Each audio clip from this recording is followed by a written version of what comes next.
I was cleaning my garage when a police officer knocked on my door.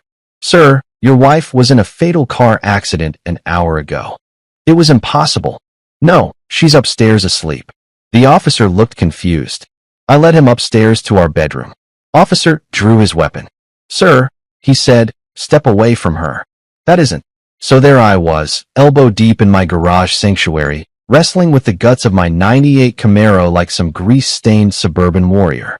The engine had been giving me grief all week, sputtering and wheezing like my old man after his third pack of Marlboros. But hey, at least car problems make sense. You diagnose the issue, you fix it, and boom, problem solved. If only life worked that way, right? The radio was blasting some classic rock garbage that made me feel younger than my 42 years, and I was actually enjoying myself for once. No office politics, no client complaints, no Marissa nagging me about tracking oil through the house. Just me, my tools, and the satisfying challenge of bringing something broken back to life. Call it therapy for guys who refuse to admit they need therapy. Then came the knock. Not the friendly, "Hey neighbor, got a beer?" kind of knock. This was the official, "Your life's about to get royally screwed" variety. 3 sharp raps that cut through my metallic-induced haze like a machete through butter. I wiped my hands on an old rag that had seen better decades and trudged to the door, already annoyed at whatever Girl Scout or Jehovah's Witness was about to waste my Saturday afternoon. But it wasn't a kid peddling cookies or salvation. Standing on my doorstep was Officer Bruce Jackson, looking like he'd rather be anywhere else on planet Earth. The guy was built like a linebacker, but carried himself with the weight of bad news. His uniform was soaked from the October rain that had been hammering our little slice of suburbia all day, and his hat sat in his hands like he was attending a funeral. Which, as it turned out, he basically was. "Sir," he started, and already I didn't like where this was heading. "Cops don't show up at your door on Saturday to tell you you've won the lottery. Are you David Mercer?" "Depends who's asking." I shot back, because being a smartass is apparently my default setting when I'm nervous. "But yeah, that's me. What's this about, officer?" Jackson cleared his throat and looked me dead in the eye with the kind of expression they probably teach at cop school, somewhere between sympathetic and professional, like he was reading from a script he'd memorized but hoped he'd never have to use. "Sir, I'm afraid I have some difficult news.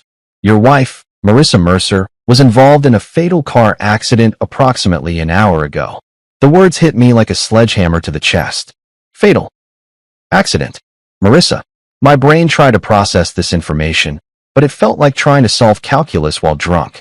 For a moment, the world went completely silent except for the sound of rain hitting the pavement and my own heartbeat doing a drum solo in my ears. Then I did something that probably seemed completely insane to Officer Jackson. I laughed. Not a happy laugh, mind you, but one of those bitter, incredulous sounds that bubbles up when reality decides to take a hard left turn into crazy down. "No," I said, shaking my head like a dog trying to get water out of its ears. "No, that's impossible. You've got the wrong guy, wrong house, wrong universe maybe. Marissa's upstairs asleep. She's been battling a headache all day and went to bed early." The confusion that spread across Jackson's face should have been my first clue that something was seriously off in Denmark. Cops deal with denial all the time. They're probably used to people refusing to accept bad news. But this wasn't denial confusion. This was, "What the hell is this guy talking about" confusion. "Sir," he said slowly, like he was talking to someone who might be having a mental breakdown, "we have positive identification. The vehicle was registered to Marissa Mercer at this address. We found her purse, her driver's license." "Then you found the wrong purse," I interrupted, already heading toward the stairs. "Come on, I'll show you." She's right upstairs, probably wondering why we're making so much noise. Jackson followed me, his hand instinctively moving to rest near his service weapon, a detail that should have sent up more red flags than a communist parade, but I was too focused on proving him wrong to notice. We climbed the stairs to the master bedroom, and I called out like I had 1,000 times before. "Marissa, honey, there's someone here who thinks you're dead. Come tell this nice officer how very much alive you are." I pushed open the bedroom door with the confidence of a man who was absolutely certain he was about to make a cop look like an idiot. The room was dark, curtains drawn against the gray afternoon light, but I could see the familiar shape under the covers. Blonde hair fanned across the pillow, just like always. My wife, my Marissa, exactly where I'd left her. See, I said triumphantly, reaching for the bedside lamp. One very much alive. The light clicked on, and Officer Jackson's entire body went rigid. His hand moved to his gun with the kind of speed that suggested years of training and several close calls with danger. Sir, he said in a voice that had gone from sympathetic to deadly serious in about half a second, step away from the bed. Now, what? What? But even as I asked the question, my brain was starting to catch up with what my eyes were seeing. Something was wrong. Very, very wrong. The hair was right, the clothes looked familiar, but there was something off about the way the body lay there. Too still. Too perfect. That isn't a person, Mr. Mercer, Jackson said, his weapon now partially drawn. That's a mannequin. My stomach dropped somewhere into the vicinity of my shoes. A mannequin. Not my wife. Not a person at all. Just a department store dummy dressed up in Marissa's clothes, wearing her jewelry, positioned in our bed like some sick joke. For a moment that felt like a century, I just stood there staring at this thing that had fooled me completely. The makeup was perfect, the wig was Marissa's exact shade of blonde, even down to the little curl she always got behind her left ear. Someone had gone to incredible lengths to create this illusion. But why? Mr. Mercer, Jackson's voice cut through my shock. I'm going to need you to explain what's going on here. Where is your wife? That's when it hit me. The realization that made my blood run colder than a Minnesota winter. This wasn't some random coincidence. This wasn't grief making me hallucinate. Someone had planned this. Someone had carefully, deliberately set up this elaborate charade. Someone wanted me to believe Marissa was both dead and alive simultaneously. I thought back to this morning, to Marissa kissing me goodbye before I headed to the garage. Her lips had been cold, I remembered now. Unusually cold. And she'd seemed distant, distracted. She'd claimed she had a headache and was going to rest, but looking back, there had been something else in her eyes. Something that looked almost like guilt? I don't know. I whispered, and for the first time in my adult life, I meant it completely. I honestly don't know where my wife is. Outside, I could see my neighbor Tom Redding pretending to rake leaves while obviously straining to hear every word. The whole neighborhood would be buzzing about this within the hour. David Mercer, whose wife died in a car accident, but was also sleeping upstairs as a mannequin. It sounded like the setup to a really twisted joke, except nobody was laughing. Jackson was talking into his radio, calling for backup and crime scene techs, but his words sounded like they were coming from underwater. My world had just been flipped upside down and shaken like a snow globe, and I was still trying to figure out which way was up. But even in my shock, one thought kept hammering at my brain like a persistent headache. This level of planning, this attention to detail, this elaborate setup, it wasn't the work of some random psychopath. This was personal. This was someone who knew me, knew Marissa, knew our routines and our house, and exactly how to make me look like either a victim or a suspect. Someone had set the stage for the performance of a lifetime, and I was standing right in the middle of it, not knowing if I was supposed to be the hero, the villain, or just another prop in someone else's twisted game. The rain kept falling outside, washing away whatever evidence might have been there, and I stood in my bedroom staring at a fake version of my wife while trying to figure out where the real one had gone and why she'd left a mannequin in her place. Welcome to the worst Saturday of my life. Let me tell you something about mannequins. They're creepy as hell under the best circumstances.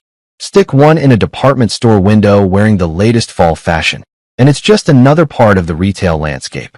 But dress one up in your wife's favorite pajamas, complete with her wedding ring and that little scar on the wrist from when she tried to cook Thanksgiving dinner in 2018, and suddenly you're living in a Stephen King novel. I couldn't stop staring at the thing. Whoever had crafted this masterpiece of deception had clearly majored in how to mind screw your husband 101, with a minor in theatrical design. The attention to detail was absolutely insane, and I mean certifiably, straitjacket-worthy insane. They'd even painted a tiny beauty mark on the left shoulder, the one Marissa always complained about, but I'd always found adorable. For about 30 seconds there, I'd been completely fooled. Hell, I'd been ready to introduce Officer Jackson to my very much alive wife and watch him shuffle away red-faced with apologies. Instead, I was standing in my bedroom feeling like I'd been sucker-punched by reality, while a cop treated me like I might be the next subject of a Netflix true crime documentary. Jesus Christ, I muttered, running a hand through my hair. This is seriously messed up. Jackson was all business now, his earlier sympathy replaced by that cop-mode suspicion that probably kept him alive on the streets. His eyes kept darting between me and the mannequin like he was trying to figure out if I was a grief-stricken widower or a complete psychopath. "Mr. Mercer," he said, and his voice had that careful, measured tone they use when they think you might snap at any moment. "I need you to walk me through your day. When was the last time you actually saw your wife, your real wife, alive and moving around?" That should have been an easy question. Married couples see each other all the time, right? Morning coffee, quick kisses goodbye, mundane conversations about whose turn it is to take out the trash. Except when I really tried to think about it, my brain kept hitting these weird blank spots. "This morning," I said, but even as the words left my mouth, they felt wrong somehow. "She kissed me before I went out to work on the car. Said she had a headache and was going to lie down." What time was that? Around 10, maybe 10:30? I was trying to sound confident, but doubt was creeping in like water through a cracked foundation. She seemed, I don't know, off. Distracted. Jackson was scribbling in his little notebook like my life story was suddenly fascinating literature. Off how? That was the million-dollar question, wasn't it? How do you explain that your wife of 16 years seemed like a stranger in her own skin? That her kiss felt mechanical, like she was going through the motions? That she'd been clutching her phone like it contained state secrets? She's been weird lately, I admitted, hating how that sounded but unable to come up with a better description. Secretive. Always on her phone, jumping when it rang. New perfume, new clothes, staying out later than usual. I figured she was planning something for our anniversary next month, you know? Maybe a surprise trip or something. The look on Jackson's face suggested he was thinking about entirely different kinds of surprises. The kind that involved divorce lawyers and private investigators, not romantic getaways. Any marital problems, Mr. Mercer? Financial troubles? Anyone who might want to hurt either of you? Standard questions, I guess, but they hit uncomfortably close to home. Our marriage had been, well, let's just say we weren't exactly poster children for wedded bliss lately. The spark had dimmed somewhere between the mortgage payments and the routine of middle-aged suburban life. We'd become roommates more than lovers, two people sharing space and bills, but not much else. But hurt us? That seemed extreme. Nothing that would lead to this, I said, gesturing at the mannequin. We had our issues, sure, but what couple doesn't after 16 years? We weren't fighting or anything. Just coasting, I guess. Jackson's radio crackled to life, some dispatcher babbling about crime scene units and additional officers. The cavalry was coming, which meant my house was about to become Grand Central Station for every cop, detective, and forensics nerd in the county. That's when I noticed Tom Redding had abandoned all pretense of yard work and was standing at the edge of my property with his phone out, probably live streaming the whole drama to Facebook. Nothing like a good neighborhood scandal to spice up a boring Saturday, right? Wonderful, I muttered. The vultures are gathering. Jackson followed my gaze and nodded grimly. We'll need to canvass the neighborhood anyway. Someone might have seen something unusual. Unusual? Yeah, because my life hadn't crossed that line about 20 minutes ago. As we waited for backup, I found myself studying the mannequin more closely, looking for clues about who might have created this elaborate fake-out. The craftsmanship was professional. This wasn't some Halloween store dummy dressed up for kicks. Someone with serious skills had put this together. The jewelry, I said suddenly. That's Marissa's actual jewelry. The wedding ring, that bracelet I got her last Christmas, even those little diamond earrings she wears every day. Jackson perked up. You're sure? Positive. I should know. I paid for most of it. I leaned closer, being careful not to actually touch anything. Which means whoever did this had access to her personal belongings. They didn't just study her from a distance. They got close enough to take her things. Or she gave them willingly, whispered a nasty little voice in the back of my head. Maybe this wasn't some stranger's elaborate scheme. Maybe this was an inside job. The sound of sirens was getting closer, and I could see neighbors starting to emerge from their houses like prairie dogs sensing drama. Mrs.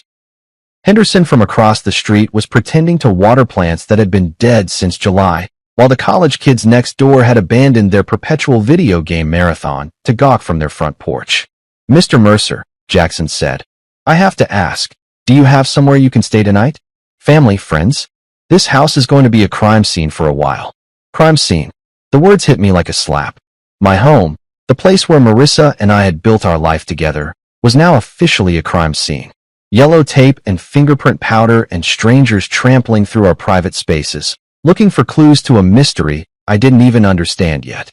My brother, I said automatically. Daniel. He lives about 2 hours away. Good. I'll need his contact information. Jackson was still writing in that damn notebook. One more thing. Can you think of anyone who might have known your wife's schedule well enough to predict when she'd be away from the house? That question made my stomach clench, because the truth was, lots of people knew Marissa's routines. Her co-workers at the marketing firm, her book club friends, her tennis partners.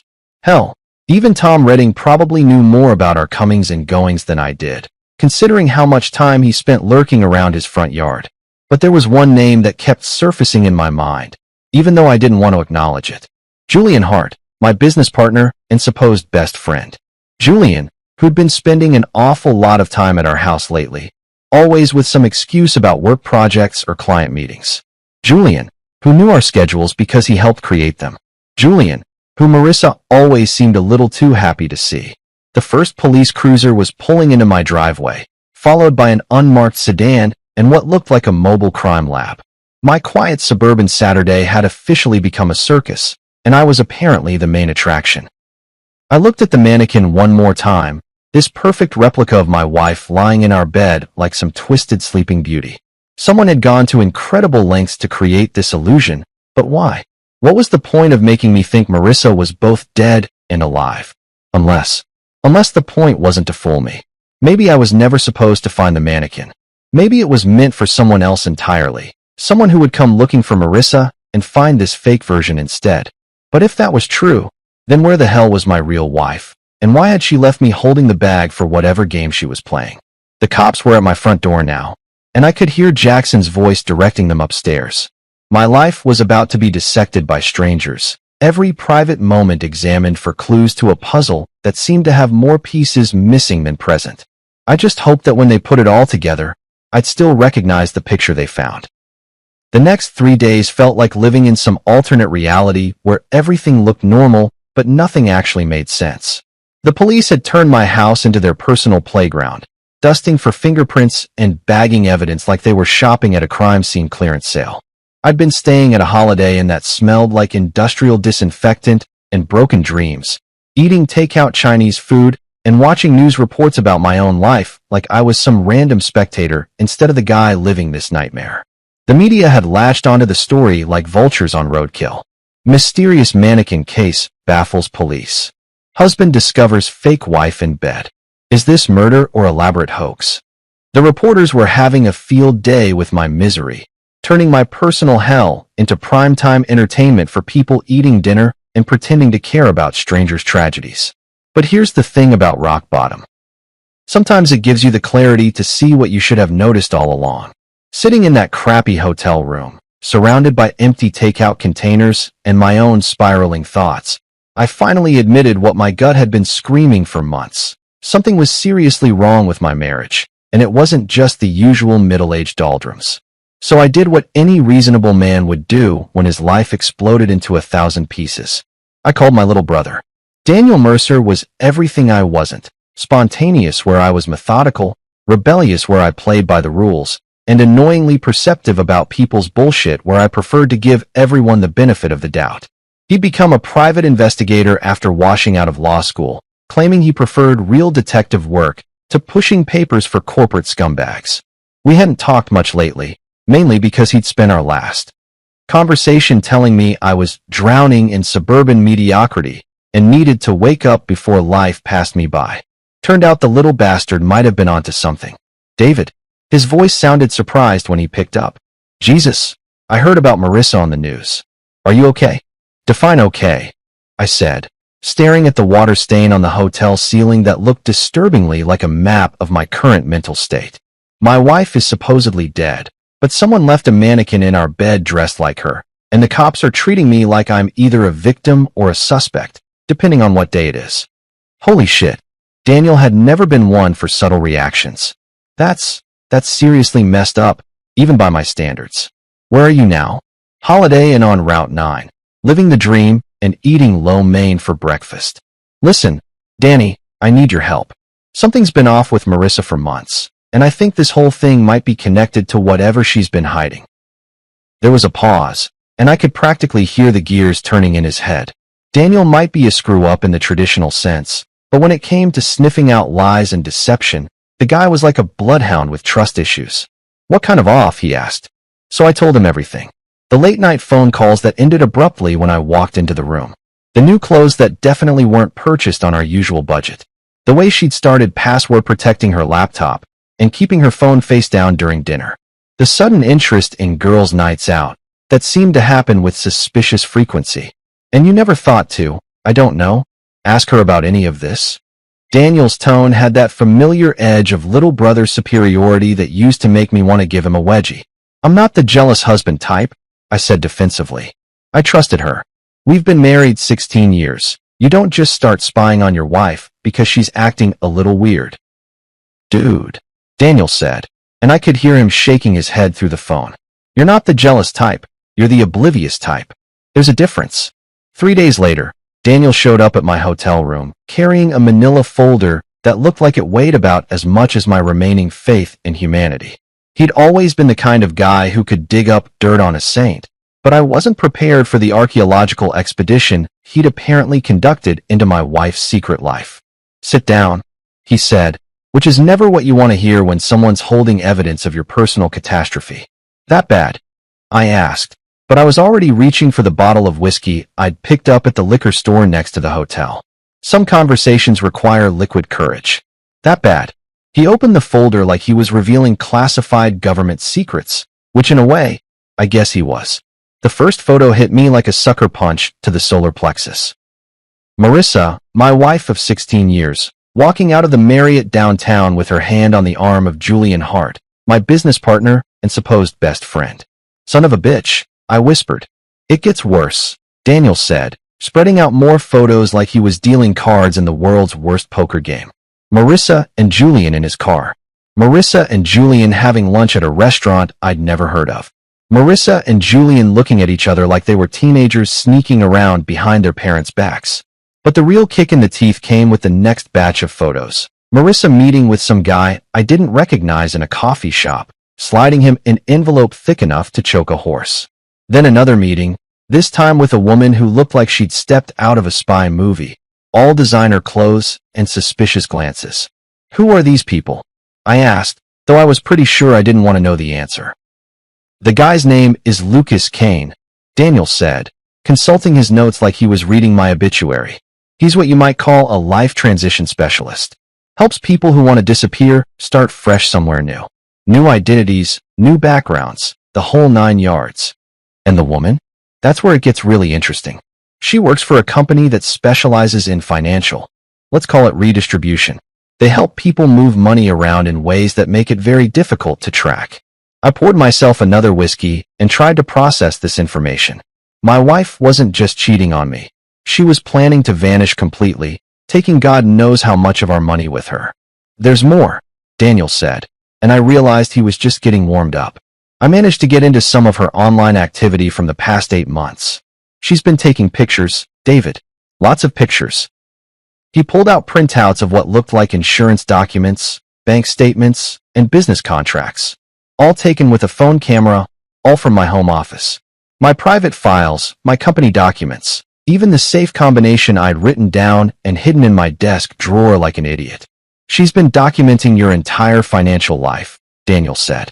Bank accounts, investment portfolios, insurance policies, business partnerships. This isn't just about running away with her boyfriend. This is about taking you for everything you're worth.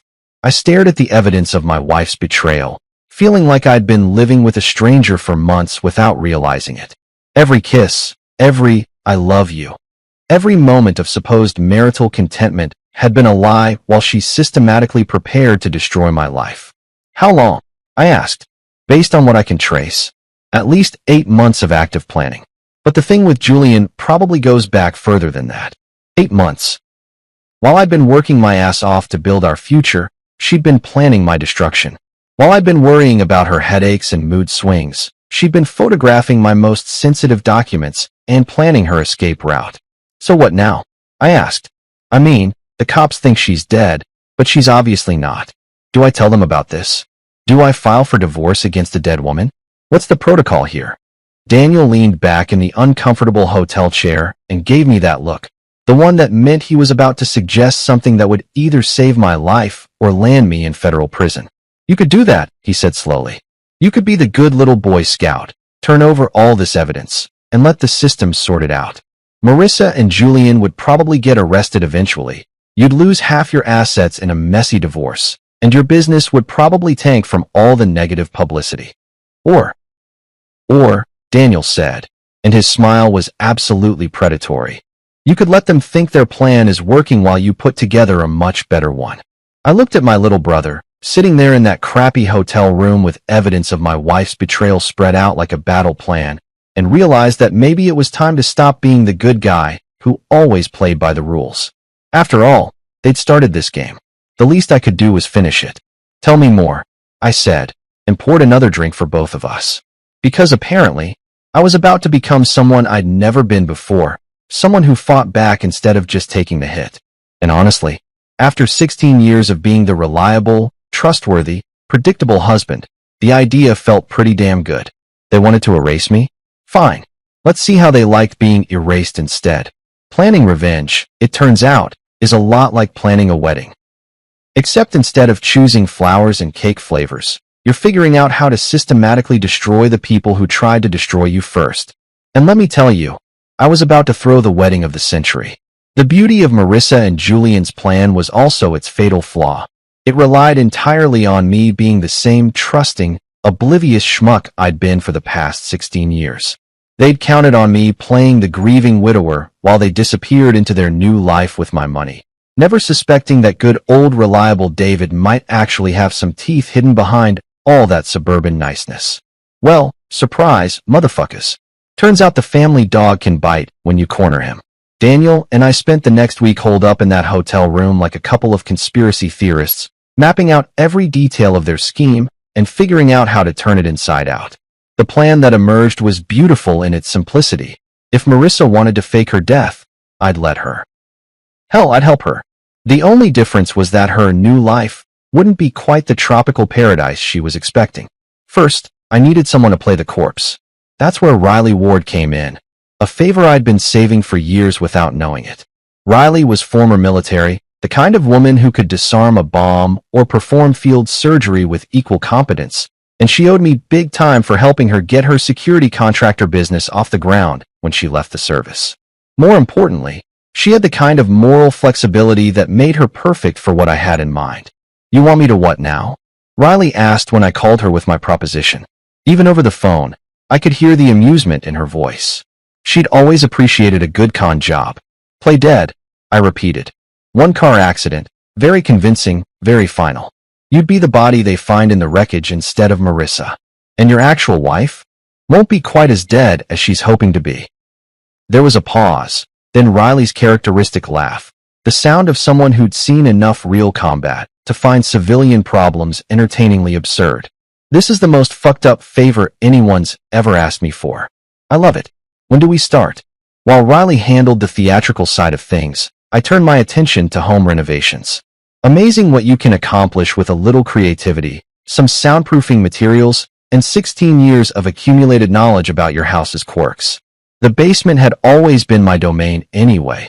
Marissa hated going down there, claiming it was too dark and creepy. Perfect. I built her a little apartment down there, complete with bathroom facilities, a comfortable bed, and even a flat-screen TV. Call it a subterranean bed and breakfast, except the checkout time was entirely up to me. The soundproofing was professional grade. Couldn't have the neighbors getting curious about any unusual noises, after all. But the real masterstroke was flipping Lucas Kane, their so-called life transition specialist. Turns out Mr. Kane had some interesting tax issues with the federal government, and a few phone calls to the right people made him very eager to discuss alternative employment opportunities. Funny how quickly a man's loyalty shifts when he's looking at potential jail time. Your wife and her boyfriend are planning something big, Kane told me during our clandestine meeting at a truck stop outside town. He looked like the kind of guy who sold fake IDs to college kids, which wasn't far from the truth. They want to accelerate the timeline. Something about you getting suspicious. How accelerated? This weekend. The accident's supposed to happen Saturday afternoon on Route 116, that stretch with all the curves. Your wife will be driving to visit her sister in Albany. I almost laughed. Marissa's sister lived in Phoenix and hadn't spoken to her in 3 years. If I'd been paying attention, that alibi alone would have blown their whole scheme. And after the accident, I pick up the real package from a rendezvous point about 5 miles from the crash site. Then it's new identities and a trip to Costa Rica, where your business partner has been setting up some very nice offshore accounts. Not anymore, I said, sliding him a new envelope thick with cash. Here's what's actually going to happen. Saturday morning arrived gray and drizzly, perfect weather for a tragic accident. I spent the morning in the garage again, just like the week before, except this time I wasn't working on the car. I was waiting for the phone call that would tell me the show had begun. The call came at 2:47 p.m. Officer Jackson's voice was appropriately somber as he delivered the news I'd been expecting. Mr. Mercer? I'm afraid I have some difficult news about your wife. I played my part perfectly, rushing to the hospital, demanding to see the body, breaking down in controlled grief when they told me the remains were too badly damaged for viewing. Riley had done her job beautifully. The accident looked absolutely convincing, complete with Marissa's purse and jewelry scattered around the wreckage. The dental records would match because we'd made sure they would. Meanwhile, about 30 miles away, Lucas Kane was picking up a very different package than he'd been expecting.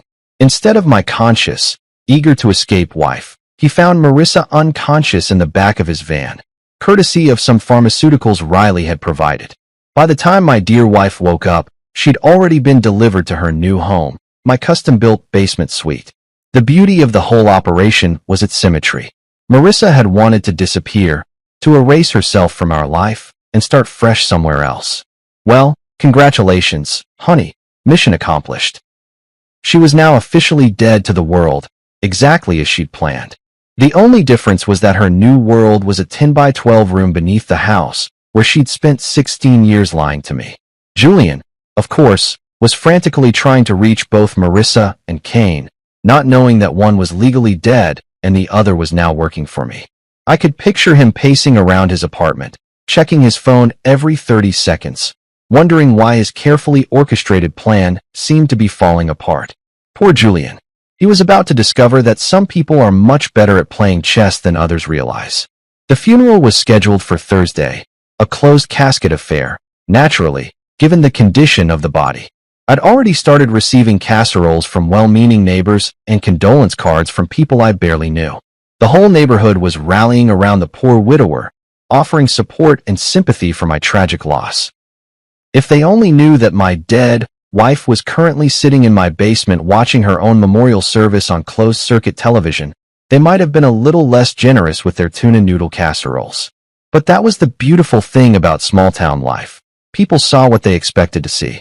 A grieving husband getting support from his community. A tragic accident that claimed a young woman's life.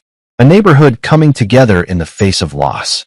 They didn't see the security cameras I'd installed throughout the house, or the reinforced steel door I'd put in the basement, or the way I smiled just a little too broadly when people offered their condolences. They certainly didn't see Marissa, very much alive and finally getting a taste of what it felt like to be trapped in someone else's plan. The game was just beginning, and for the first time in months, I was the one holding all the cards. Marissa had wanted to play dead? Fine. Now she could find out exactly what that felt like, permanently. After all, she'd made her choice when she decided to erase me from her life. Now I was simply returning the favor, with interest. Welcome to your new life, darling. I hope you enjoy the accommodations. There's something deeply satisfying about watching someone's world collapse in real time, especially when that someone spent months planning your destruction.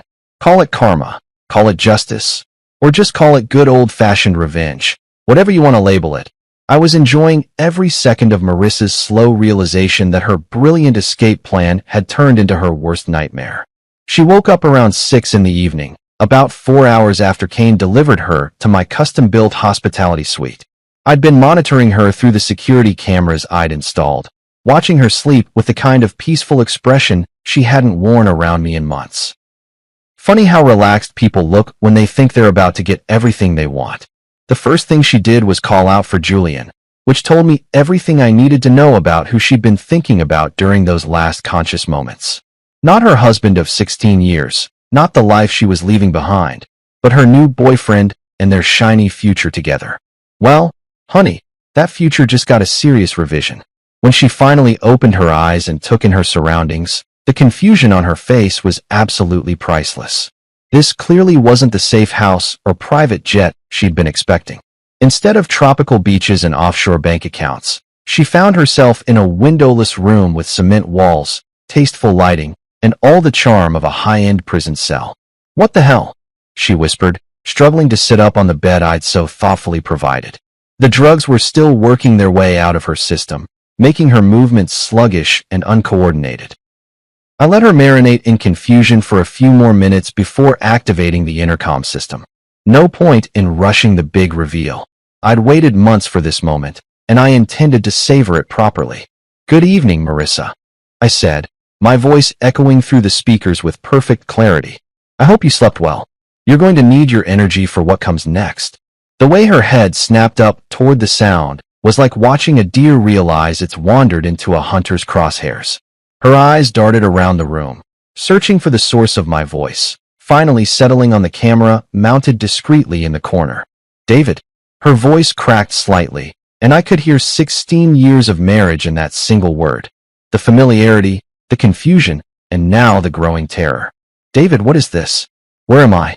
"You're exactly where you wanted to be, sweetheart," I replied, settling back in my office chair upstairs like I was watching my favorite TV show. Dead to the world, starting fresh, beginning a whole new life. "Congratulations, you got everything you asked for." I clicked on the monitor that showed the local news coverage of her death, complete with footage of the accident scene and interviews with neighbors expressing their shock and grief. The anchor was doing that serious news voice thing they all learn in journalism school, describing the tragic loss of a beloved community member. In other news, I continued conversationally. "Your funeral is scheduled for Thursday." I went with the closed casket option, given the condition of the body. "Very tasteful service. I think you'd approve of the flower arrangements." Marissa was staring at the screen in absolute horror, watching her own death being reported like she was witnessing some alternate reality. Her hands were shaking as she pressed them against the walls, looking for a way out that didn't exist. "This is insane," she said, and her voice was getting stronger as the drugs wore off and the reality of her situation sank in. "You can't keep me here. People will look for me." "Julian will." "Julian will what?" I interrupted, genuinely curious about what she thought her boyfriend was going to do. "Julian thinks you're dead, remember? That was the plan. Your plan. The only difference is that instead of sipping Mai Tais on a beach in Costa Rica, you're getting a front row seat to your own memorial service." I switched the feed to show Julian's apartment, where my business partner was currently pacing around like a caged animal, frantically trying to call Lucas Kane and getting sent straight to voicemail. The poor bastard had no idea that his carefully orchestrated scheme had been hijacked by someone who played the game better than he did. "Take a good look, Marissa," I said, zooming in on Julian's panicked face. "That's the man you chose over me. The one you were willing to destroy our marriage for. Watch how concerned he is about your well-being." Julian was on his phone again, but he wasn't calling hospitals or police stations. He was calling his lawyer, his accountant, anyone who could help him figure out what had gone wrong with their plan. Not once did he seem genuinely worried about Marissa as a person. She was just another asset that had failed to materialize. "He doesn't give a damn about you," I continued, enjoying the way Marissa flinched with each word.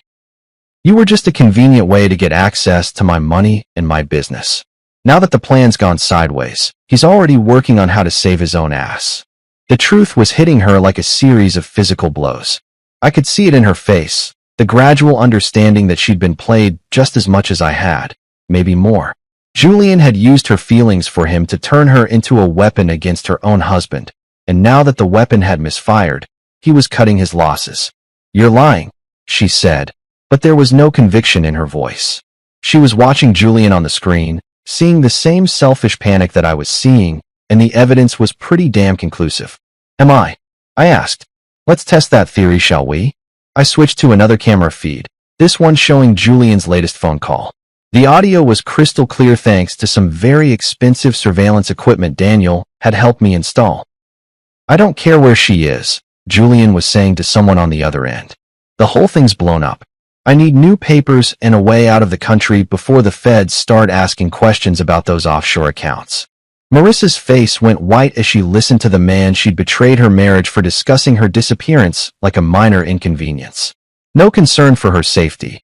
No questions about whether she was hurt or scared or in danger. Just cold, calculating self-preservation. "Still think he loves you?" I asked. She slumped against the wall, and for the first time since this whole nightmare began, I saw something in her eyes that looked like genuine regret. Not for getting caught, not for the failure of her plan, but for the choices that had led her to this moment. "Why?" she whispered. "Why this instead of just, I don't know, divorce? You could have taken half of everything and walked away." "Half?" I laughed, and it wasn't a pleasant sound. "Marissa, you weren't planning to leave me half of anything. You were planning to take it all and disappear. Those photos you took of our financial documents, the meetings with your identity specialist, the offshore accounts Julian set up, you wanted to erase me completely." I leaned forward, speaking directly into the microphone so she could hear every word clearly. "So that's exactly what I'm doing to you. You wanted to be dead to the world? Congratulations. You're officially deceased, buried, mourned, and forgotten. Your old life is over, just like you planned. The only difference is that your new life comes with some unexpected accommodations." She was crying now, finally understanding that her elaborate scheme had turned into her own prison. Every decision she'd made, every lie she'd told, every betrayal she'd planned had led her to this windowless room where she could watch the world move on without her. "Please," she said, and the word came out broken and desperate. "Please, David. I'm sorry. I made a mistake. I can fix this. We can fix this." "Fix what?" I asked. "Our marriage? That died months ago when you started planning my destruction. Your relationship with Julian? He's already abandoned you. Your old life? That's buried 6 feet under with Riley Ward playing your corpse." I stood up from my chair, getting ready to head downstairs for our first face-to-face conversation since her death. "No, Marissa," I said. "There's nothing left to fix. There's only what comes next, and for the first time in months, I'm the one who gets to decide what that looks like." The look of absolute despair on her face was everything I'd hoped for and more. She'd played the game of deception and betrayal, thinking she was so much smarter than her boring, predictable husband. Now she was about to learn what it felt like to be completely at someone else's mercy. And frankly, after what she'd put me through, my mercy was in pretty short supply. While Marissa was getting acquainted with her new accommodations and the crushing reality of her situation, I had a business partner to deal with. Julian Hart had always been the slick one in our partnership. Designer suits, perfect hair, and the kind of smile that made clients think they were getting something special. Too bad he'd never learned the difference between being clever and being smart. The beauty of having someone like Daniel in your corner is that private investigators know all sorts of interesting people, including several who specialize in making bad situations look a whole lot worse than they actually are. Within 24 hours of Marissa's death, Julian was about to discover that his problems were just getting started. I spent Monday morning playing the grieving widower, accepting condolences from coworkers and nodding sadly when people told me how sorry they were for my loss. Julian showed up at the office around 10, looking like he'd spent the weekend wrestling with his conscience and losing badly. His usual polished appearance was slightly off, wrinkled shirt, 5 o'clock shadow at 10 in the morning, and eyes that darted around like he was expecting federal agents to burst through the windows at any moment.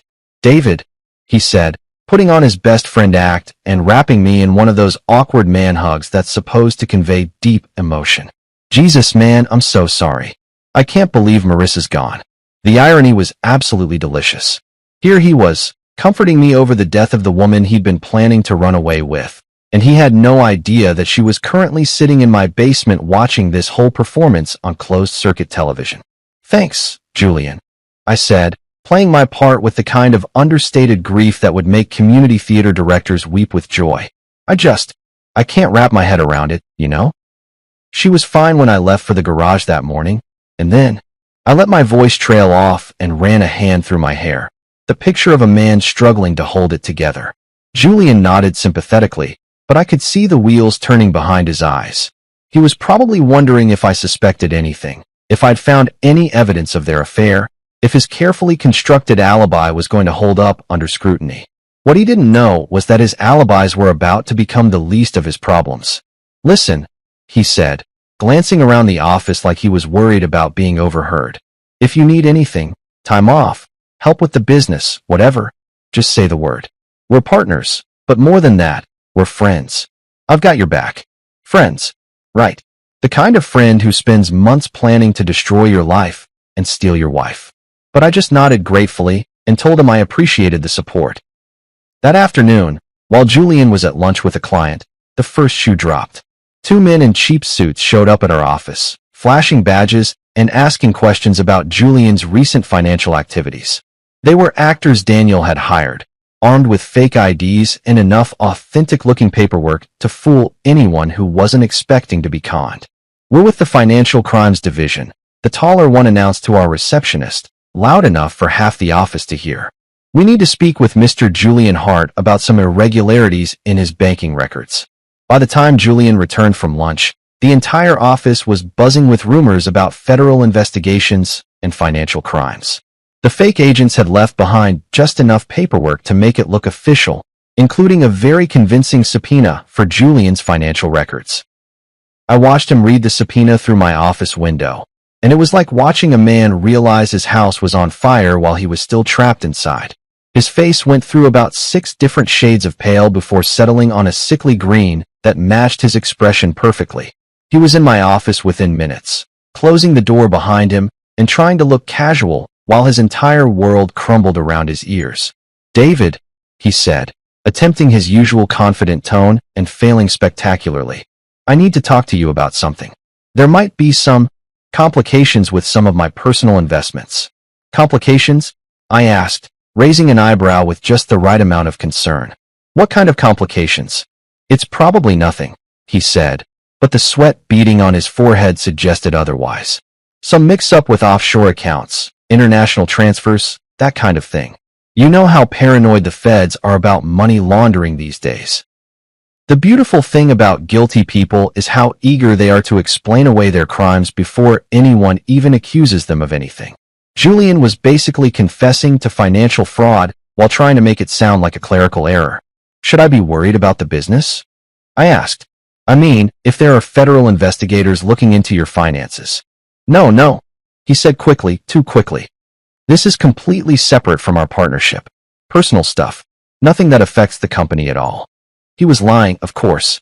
The offshore accounts he'd set up were meant to hold my money after he and Marissa cleaned out our joint assets and disappeared. But watching him try to cover his tracks while panicking about an investigation that didn't actually exist was better than cable television. That evening, I headed downstairs to give Marissa a front-row seat to her boyfriend's meltdown. She was sitting on the bed I'd provided, staring at the blank monitor screen like she could will it to show her something different than the truth. "Evening news time," I announced cheerfully, switching on the feed from Julian's apartment.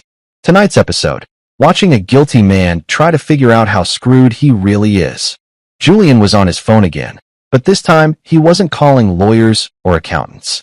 He was calling Lucas Kane, the identity specialist who was now working for me, begging for an emergency extraction.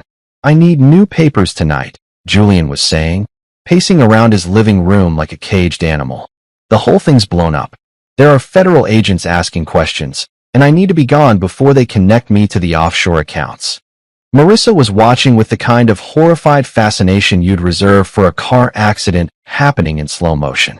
This was the man she'd chosen over 16 years of marriage.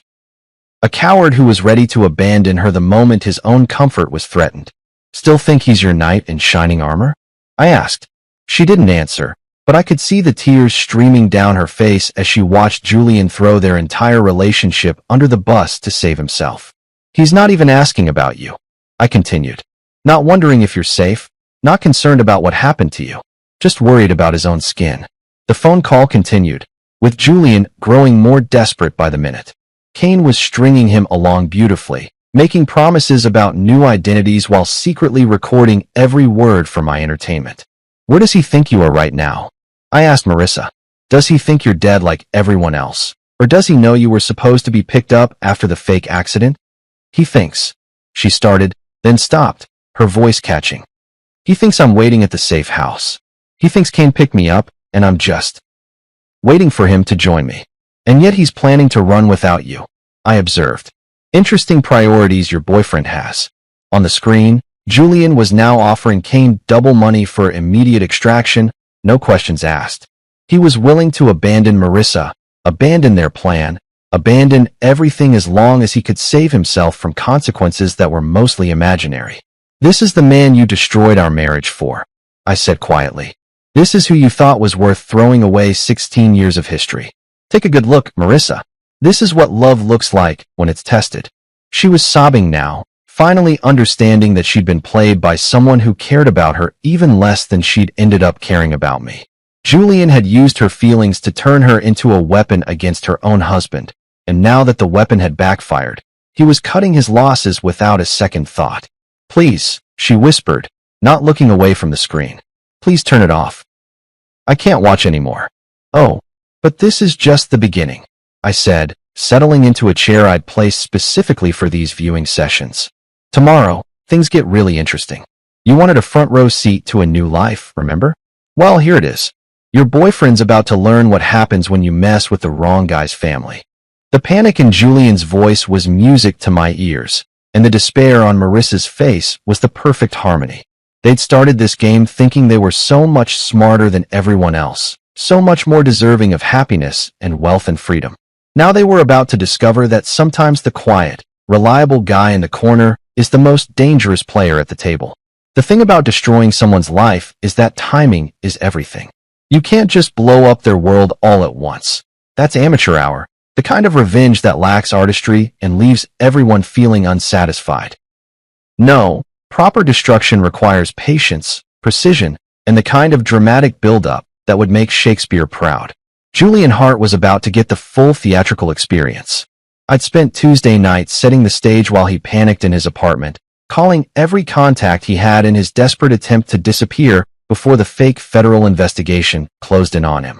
What he didn't realize was that his frantic phone calls were being monitored by Daniel, who was building a beautiful case file of actual criminal activity to hand over to the real authorities. See, here's the thing about fake investigations. Sometimes they uncover real crimes. Julian's offshore accounts weren't just theoretical. They were stuffed with money he'd been skimming from our business for months. His panic had led him to move funds around in ways that violated about 17 different federal banking laws. The irony was absolutely delicious. My fictional frame-up was about to become a very real prosecution. Wednesday morning arrived gray and drizzly. Perfect weather for watching a man's life implode in spectacular fashion. I got to the office early, positioning myself with a clear view of the parking lot and a fresh cup of coffee. The show was about to begin, and I didn't want to miss a single moment. Julian showed up at 8:47 a.m. looking like he'd spent the night wrestling with demons and losing badly. His usually perfect hair was disheveled, his designer suit looked like he'd slept in it, and his eyes had that wild, cornered animal look that comes from knowing you're completely fucked but not knowing exactly how fucked you are yet. He was carrying a briefcase that I knew contained fake passports, cash, and probably a one-way ticket to somewhere without extradition treaties.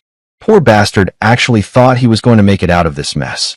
At 9:15 a.m., 3 black SUVs pulled into our parking lot with the kind of synchronized precision that screams federal law enforcement. But these weren't Daniel's actors. These were the real deal, complete with authentic badges, actual arrest warrants, and the kind of serious expressions that come from years of putting white-collar criminals behind bars. I watched through my office window as Julian saw the vehicles and literally stumbled backward, his face going through that same sick color palette I'd enjoyed so much the day before. His hands were shaking as he fumbled for his phone, probably trying to call Lucas Kane for that emergency extraction that was never going to come. The agents moved with practiced efficiency, surrounding the building while their colleagues marched through our front entrance like they owned the place. Our receptionist pointed them toward Julian's office, and I could see her mouth forming the words, "He's right over there," with the helpful enthusiasm of someone who had no idea she was directing a man's complete destruction. Julian tried to run. actually tried to bolt for the back exit like he was in some kind of action movie, clutching his briefcase full of evidence and moving with all the grace of a panicked giraffe. The agents were on him before he made it 10 feet, professional and polite as they explained that he was under arrest for wire fraud, money laundering, and conspiracy to commit tax evasion. The look on his face when they cuffed him was absolutely priceless. Pure, undiluted terror mixed with the dawning realization that his carefully constructed life was over. He kept looking around the office like he expected someone to rescue him, to explain that this was all a misunderstanding, to make it all go away with the right phone call or the right amount of money. But there was no rescue coming. No last-minute reprieve. Just the cold, hard reality of federal agents reading him his rights while his co-workers watched through office windows with the kind of horrified fascination usually reserved for natural disasters. "David," he called out as they led him toward the exit, his voice cracking with desperation. "David, you have to help me. Call my lawyer. This is all a mistake." I stepped into the hallway, putting on my best expression of shocked concern. "Julian? What's happening? What's going on?" "It's about the offshore accounts," he said, and I almost laughed at how eager he was to confess his crimes in front of witnesses. "The federal investigation, it's all a misunderstanding. I can explain everything." One of the agents paused in the doorway, looking back at me with professional interest. "Sir, are you Mr. Mercer? We may need to speak with you as well, given your business partnership with the defendant." "Of course," I said, playing the cooperative citizen perfectly. "Whatever you need." I had no idea Julian was involved in anything illegal, which was technically true. I'd known he was planning to steal from me, but I hadn't known about the money laundering operation he'd been running on the side. Apparently, Julian had been even busier than I'd realized.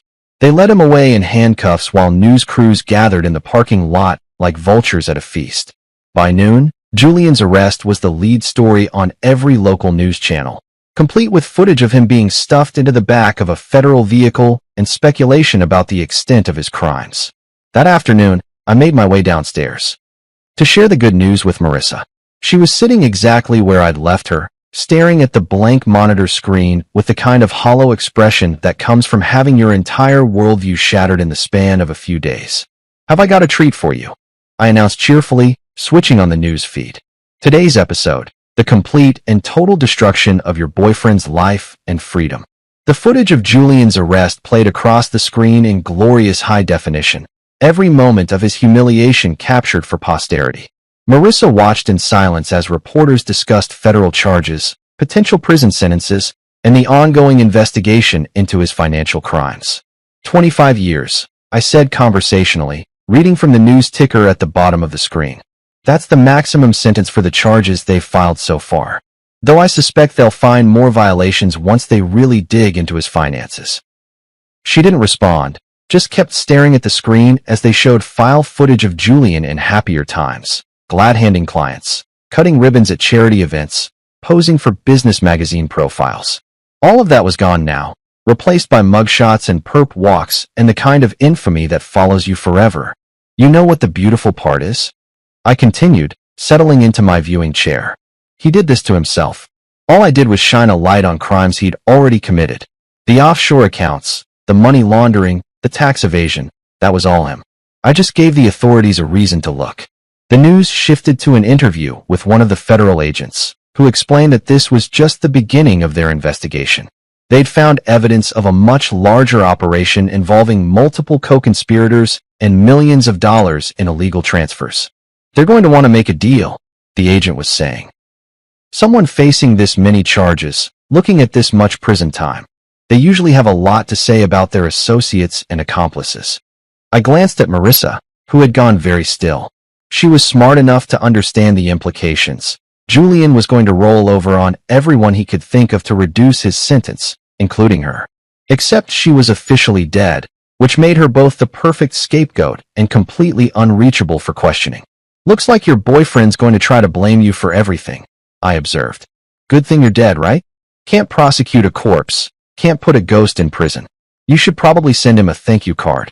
For the first time since I'd brought her down here, Marissa looked directly at me instead of at the screen. "Why?" she asked, her voice barely above a whisper. "Why go to all this trouble? You could have just turned us in from the beginning." Because, I said, leaning forward so she could see the absolute sincerity in my eyes. Turning you in would have given you a chance to explain, to make excuses, to play the victim. This way, you get to watch everything you thought you wanted turn to ash, and you get to live with the knowledge that you did it to yourself. The news was showing Julian's mugshot now, side by side with a photo from our last company Christmas party. The contrast was striking, from successful businessman to federal prisoner in less than a week. He never loved you, I said quietly. Not the way I did, anyway. You were just a tool he used to get what he wanted, and now that tool has broken, he's going to throw you away to save himself. She was crying again, but these weren't tears of self-pity. These were tears of understanding, of finally seeing the truth that had been staring her in the face all along. Julian Hart was going to prison, his life and reputation destroyed beyond repair. And the woman he'd used and abandoned was going to spend the rest of her life knowing that she'd chosen him over a husband who had actually loved her. Sometimes justice really is beautiful. 2 weeks. That's how long it took for Marissa to finally break down and ask for a face-to-face meeting. 2 weeks of watching her former life play out on the monitors above her head while she sat in her subterranean prison, coming to terms with the fact that everything she'd thought she knew about love, loyalty, and Julian Hart had been a carefully constructed lie. I have to admit, she lasted longer than I'd expected. Most people would have cracked after a few days of solitary confinement with nothing but their own guilt and the crushing weight of their bad decisions for company. But Marissa had always been stubborn. It was one of the things I'd admired about her back when I still thought she was the woman I'd married instead of the stranger who'd spent months planning my destruction. The request came through the intercom on a Thursday evening, her voice hoarse from crying and rough from 2 weeks of minimal conversation. "David," she said, and I could hear the exhaustion in every syllable. "Please, I need to see you. Face to face. Just, please." I'd been waiting for this moment, planning for it, rehearsing what I would say when she finally reached the point where she understood exactly how completely she'd screwed herself. But hearing the defeat in her voice, the absolute brokenness of a woman who'd finally run out of hope, I felt something I hadn't expected, a tiny, almost imperceptible twinge of the love I'd once felt for her. Almost. I made her wait another hour before I went downstairs, because even broken people need to understand who's in control. When I finally opened the steel door to her little apartment, she was sitting on the edge of the bed with her hands folded in her lap, like a child waiting to be scolded. She looked like hell. 2 weeks without natural sunlight, without her usual skincare routine, without the expensive salon treatments she'd always considered essential, had stripped away the polished veneer of the woman who'd kissed me goodbye that last morning. Her hair hung limp and unwashed, her skin was pale and blotchy, and her eyes were red-rimmed and hollow. This was what Marissa looked like without the armor of her carefully constructed life, and the sight of her hit me harder than I'd anticipated. "Hello, sweetheart," I said, keeping my voice neutral as I took the chair I'd placed in the corner for exactly this moment. "You wanted to talk?" She looked up at me, and for a second I saw a flash of the woman I'd fallen in love with 20 years ago, vulnerable, uncertain, reaching out for comfort that she wasn't sure she deserved. "Why?" she whispered. "Why this instead of divorce? You could have taken half of everything and walked away. You could have destroyed me in court, taken our daughter, made me the villain in a very public breakup. Why this elaborate revenge?" It was a fair question, one I'd been asking myself during the quiet moments when I wasn't actively orchestrating her psychological torture. The answer was more complicated than I'd expected it to be. "Because divorce would have been civilized," I said finally. "Divorce would have implied that we were two reasonable adults who'd simply grown apart, who could shake hands and split our assets and wish each other well. But that's not what happened, is it?" She shook her head, tears starting to flow again. "What happened," I continued, "is that you decided I was disposable, not worth the effort of couples therapy or honest conversation or even the basic courtesy of asking for what you wanted. You decided that the easiest solution was to erase me completely. Take my money, destroy my business, disappear with my partner, and leave me with nothing but the wreckage of a life I'd spent 20 years building." "I know," she said, and her voice was barely audible. "I know I was wrong. I know I hurt you. But David, keeping me here like this, it's not going to bring back what we had. I don't want back what we had. I replied, and I meant it. What we had was built on a lie. You spent our entire marriage pretending to be someone you weren't, and I spent it being too blind and trusting to see what was right in front of my face. Why would I want that back? She was crying harder now, ugly sobs that shook her whole body. Then what do you want? What's the point of all this? That was the question, wasn't it? What did I want from this elaborate revenge scheme? What was the end game that would make all the planning and expense and risk worthwhile? I want you to understand what it feels like, I said quietly. To have your entire life stripped away by someone who's supposed to love you. To watch everything you thought was real turn out to be a performance. To realize that the person you trusted most in the world saw you as nothing more than an obstacle to their happiness. I understand, she said desperately. I do understand. I see what I did to you, and I'm sorry. I'm so sorry, David. I know sorry doesn't fix anything, but I need you to know that I regret every choice I made. Do you? I asked.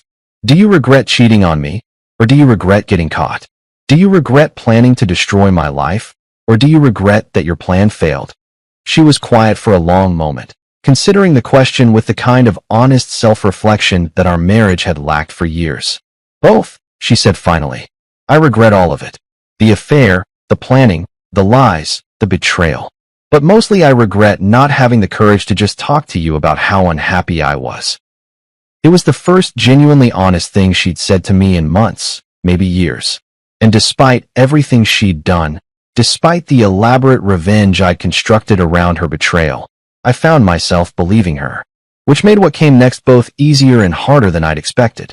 Here's what's going to happen, I said, leaning forward in my chair. You have a choice to make. Option 1. You stay dead. Permanently. I've created a very comfortable life for you down here. Better food, more entertainment options, even some books and puzzles to keep your mind occupied. You'll be safe, fed, clothed, and completely erased from the world above. Her eyes widened in horror. David, you can't. Option 2. I continued, cutting off her protest. I help you disappear for real. New identity, new background. Enough money to start over somewhere far away where no one will ever connect you to Marissa Mercer or this whole mess. You get to live, but you lose everything. Your name, your history, your family, your daughter. The mention of our daughter hit her like a physical blow. Lila was 19, a sophomore in college, and as far as she knew, her mother had died tragically in a car accident.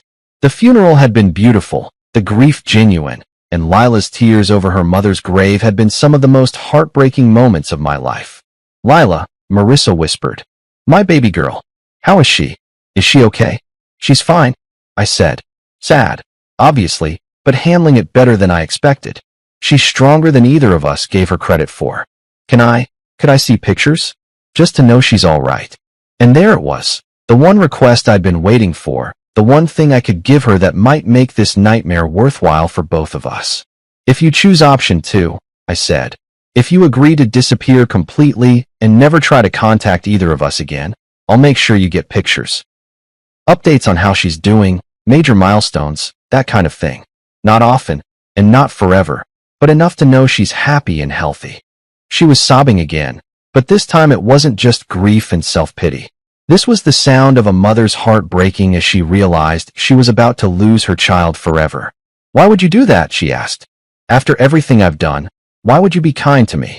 Because despite everything you've done, I said, you're still Lila's mother. And because somewhere underneath all the lies and betrayal, there's still a tiny piece of the woman I used to love. The choice I was offering her wasn't really a choice at all. Option 1 was slow psychological torture disguised as mercy, while option 2 was exile and erasure with just enough humanity to make it bearable. But it was more than she'd planned to give me, and we both knew it. How long do I have to decide? She asked. You don't, I replied, standing up from my chair. You've already decided. You just need to say it out loud. She looked up at me with eyes that held 20 years of shared history, the good times and the bad, the love and the betrayal, the beginning and now the end. I want to see my daughter grow up, she whispered. Even if it's just in pictures. Even if she never knows I'm alive. Then it's settled, I said, heading for the door. Tomorrow, you become someone else entirely. And Marissa Mercer stays buried where she belongs. I paused at the threshold, looking back at the woman who'd been my wife, my partner, my biggest mistake, and my most elaborate revenge. For what it's worth, I said, I'm sorry it came to this. So am I, she replied. So am I. 3 months after Marissa Mercer was buried in Greenwood Cemetery, Clara Hayes walked into Murphy's Hardware in Whitefish, Montana, carrying a resume that was completely fabricated and a story about starting over after a messy divorce. The owner, a gruff 60-something guy named Frank Murphy who'd never met a sob story he couldn't relate to, gave her the job managing his books and inventory without asking too many questions. Clara was everything Marissa had never been: quiet, modest, grateful for simple work and a small apartment above the store. She wore secondhand clothes from the local thrift shop, kept her hair pulled back in a plain ponytail, and lived the kind of unremarkable life that wouldn't attract attention from anyone, least of all federal investigators looking for connections to Julian Hart's financial crimes. I'd done my homework when creating her new identity. Clara Hayes had a perfectly boring background. Born in Oregon, moved around a lot as a kid, parents died in a car accident when she was 25, no siblings, no close friends, no social media presence worth mentioning. She was the kind of person who could disappear into small-town America without leaving so much as a ripple. Meanwhile, back in my actual life, things were going better than they had in years. Hart and Mercer had become just Mercer Consulting after Julian's very public downfall, and business was booming. Turns out that being the innocent victim of your business partner's financial crimes makes you look trustworthy and competent by comparison. Clients who'd been on the fence about working with us suddenly saw me as the stable, reliable choice in an industry full of sharks and con artists. The insurance payout from Marissa's death had been substantial, $250,000 that went straight into a trust fund for Lila's future.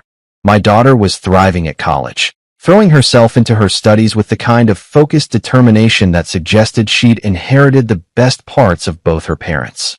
She called me every Sunday, and our conversations had become deeper and more meaningful than they'd ever been when Marissa was alive. Grief, it turned out, had a way of cutting through the bullshit and forcing people to focus on what really mattered. I'd even started dating again, carefully and cautiously, but with a sense of possibility I hadn't felt in years. There was something liberating about being completely honest about who I was and what I wanted, instead of trying to maintain the fiction of a happy marriage that had been dead for longer than I'd cared to admit.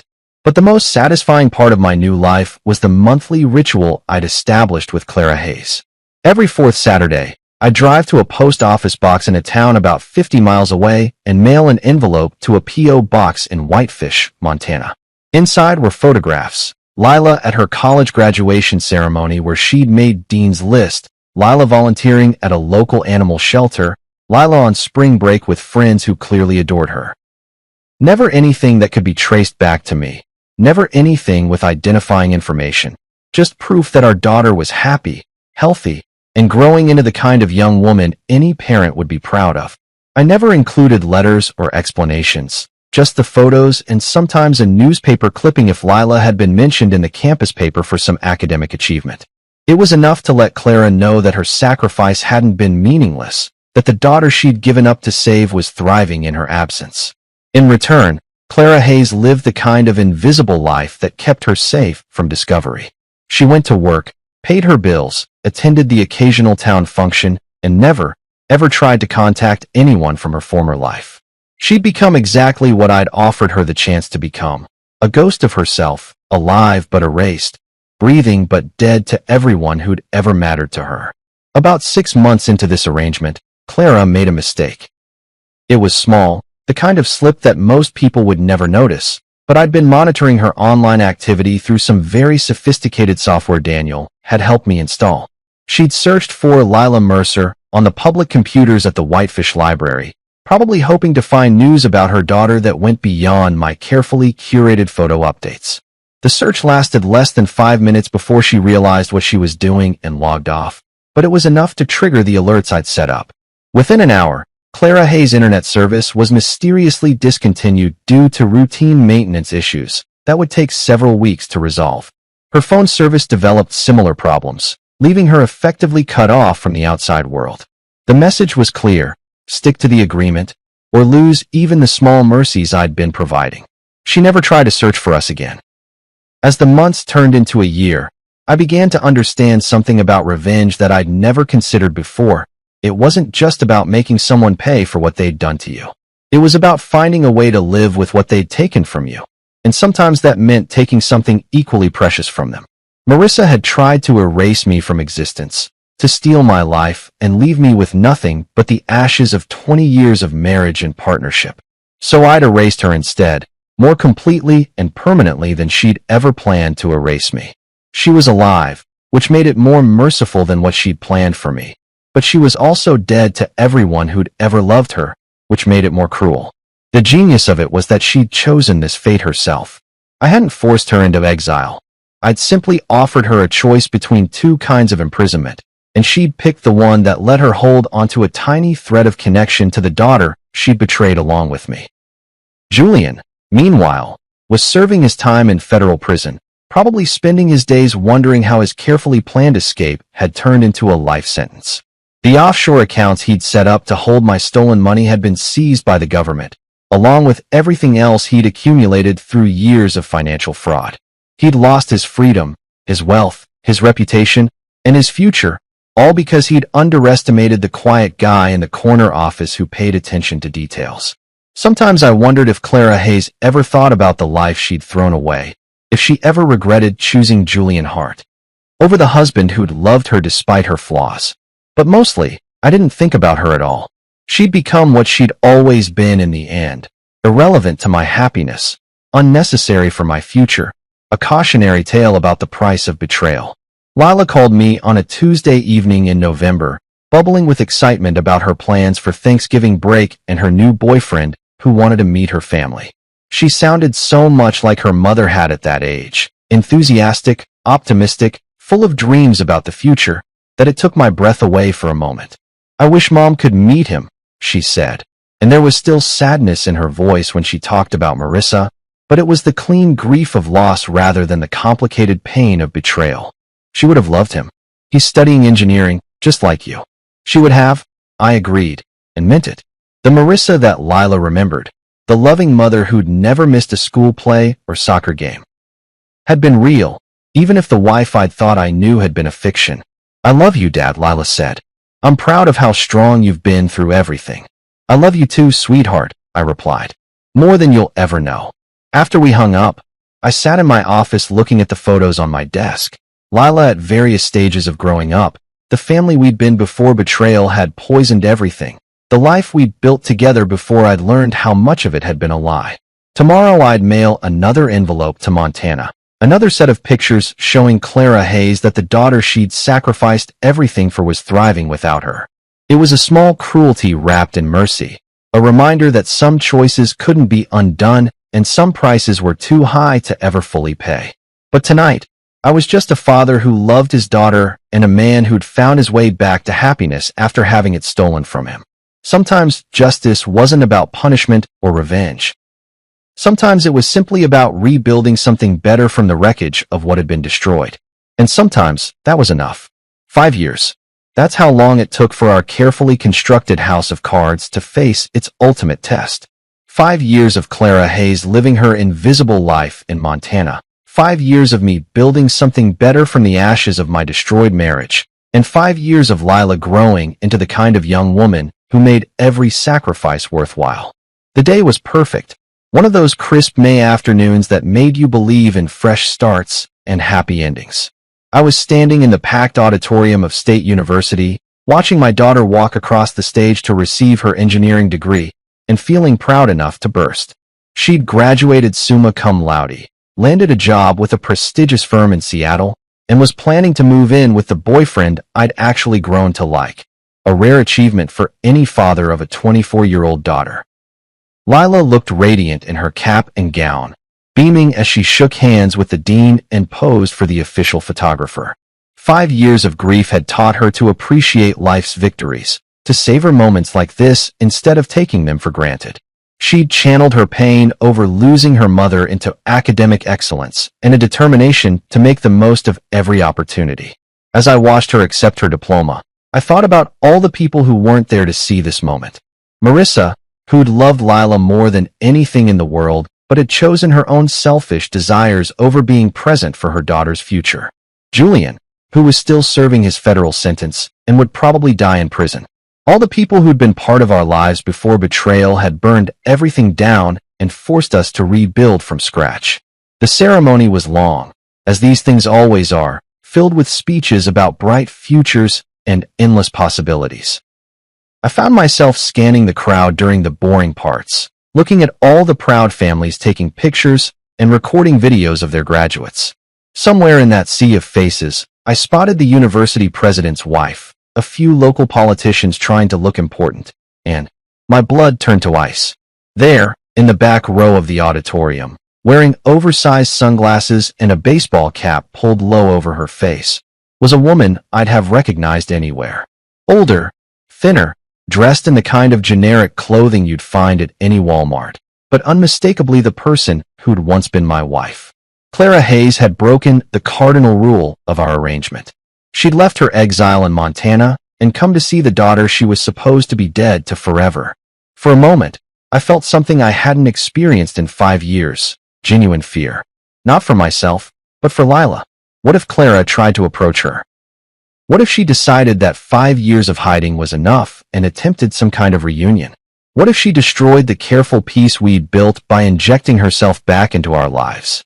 I watched Clara watching our daughter, and even from across the crowded auditorium, I could see the tears streaming down her face. This was probably the first time she'd seen Lila in person since faking her own death, and the girl she was looking at was completely different from the college freshman she'd left behind. Lila had grown up in her absence, matured into an adult who'd learned to navigate the world without her mother's guidance. Clara's hands were shaking as she raised a small camera, probably one of those disposable ones you can buy at gas stations, and took a few pictures. She was being careful not to use the flash, trying to remain invisible while documenting the moment she'd traveled 1,000 miles to witness.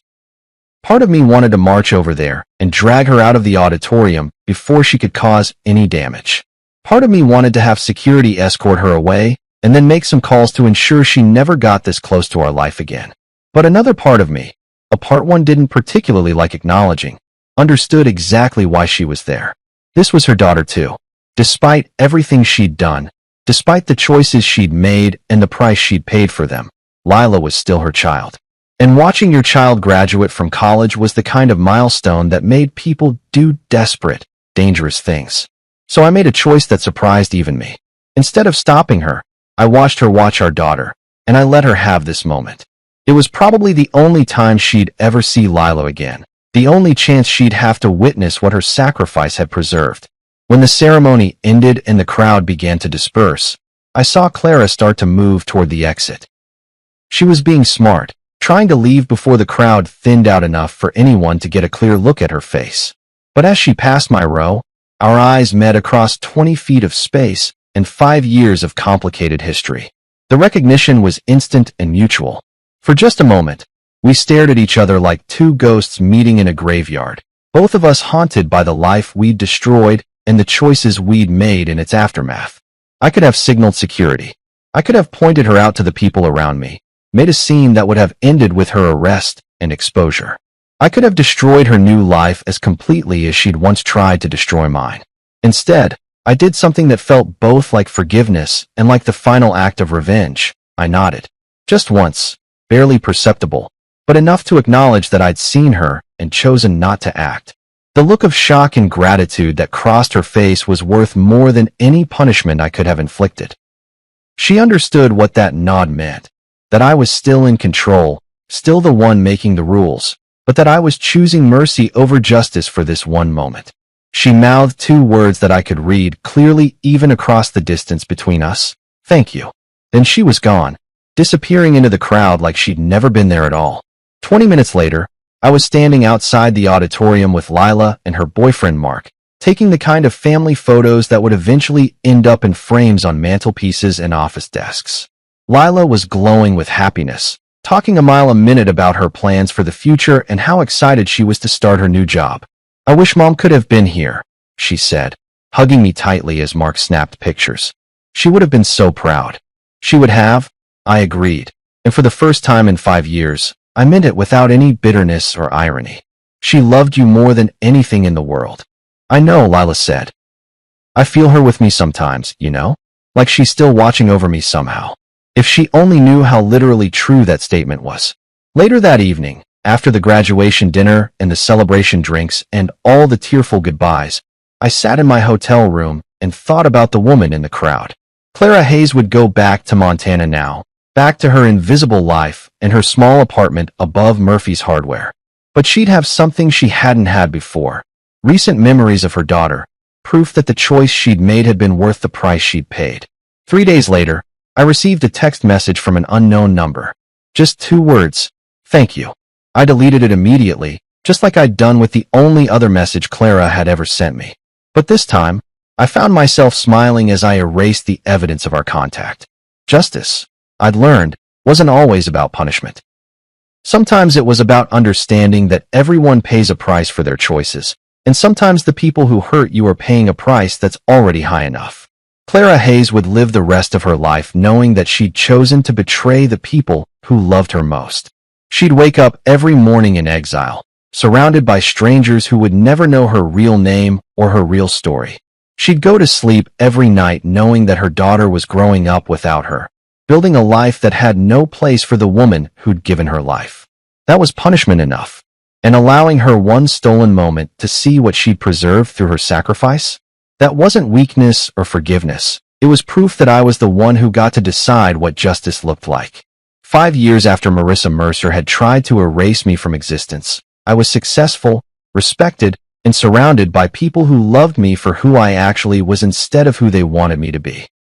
My daughter was thriving, my business was booming, and my future looked brighter than it had in decades. Meanwhile, the woman who'd tried to destroy me was living under an assumed name in a town where nobody knew her history, getting by on minimum wage and whatever mercy I chose to show her. I'd won. Completely, totally, and permanently. And the best part? She knew it too. Sometimes the most perfect revenge is simply living well while your enemies live with the consequences of their choices. And sometimes, if you're very lucky and very patient, you get to be generous in victory without giving up any of the control you fought so hard to reclaim. Justice wasn't just about punishment, it was about balance. And after 5 years of careful orchestration, the scales had finally settled exactly where they belonged.